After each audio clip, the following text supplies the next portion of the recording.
نظم نمبر 11 غزلیات، جس میں آج غزل نمبر 1 کے سوال و جواب ہم دیکھنے جا رہے ہیں۔ نمبر 1 ہے، درج شعر کا مطلب لکھیے۔ شعر دیا گیا ہے یہاں، زخم سینے کے میرے سینے کو کوئی جرح نہیں سلاؤں کیا۔ تو تشریح دیکھیے، رنج و غم سے شاعر کا سینہ فگار ہے۔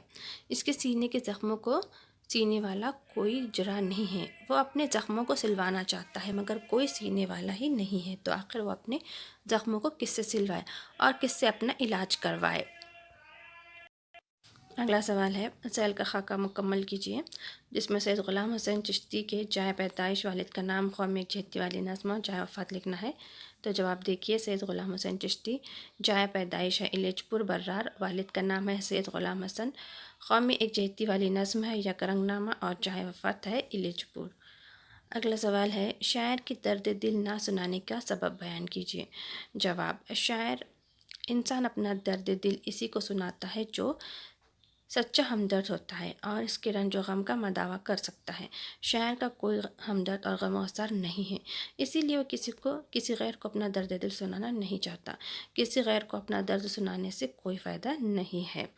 اگلا سوال ہے، چشم نرگس کے رونے کی وجہ لکھیے۔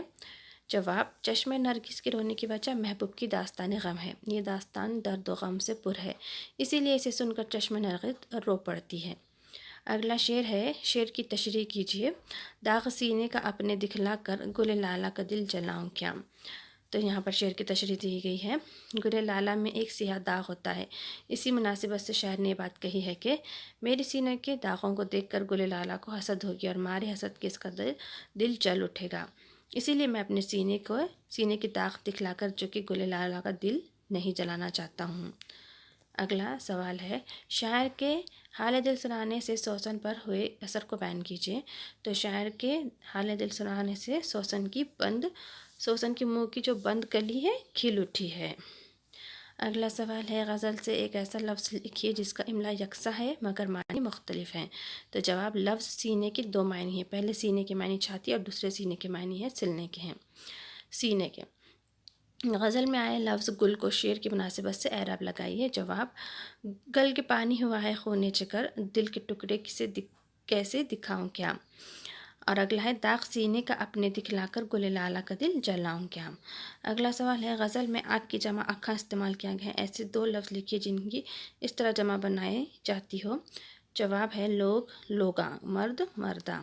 تو آج ہم نے یہاں غزل نمبر 1 کے سوال و جواب مکمل ہوئے۔ ہم اپنے اگلے ویڈیو میں اگلے غزل کے سوال و جواب دیکھیں گے۔ ہمارے چینل کو سبسکرائب کریں، ویڈیو کو شیئر اور لائک کریں۔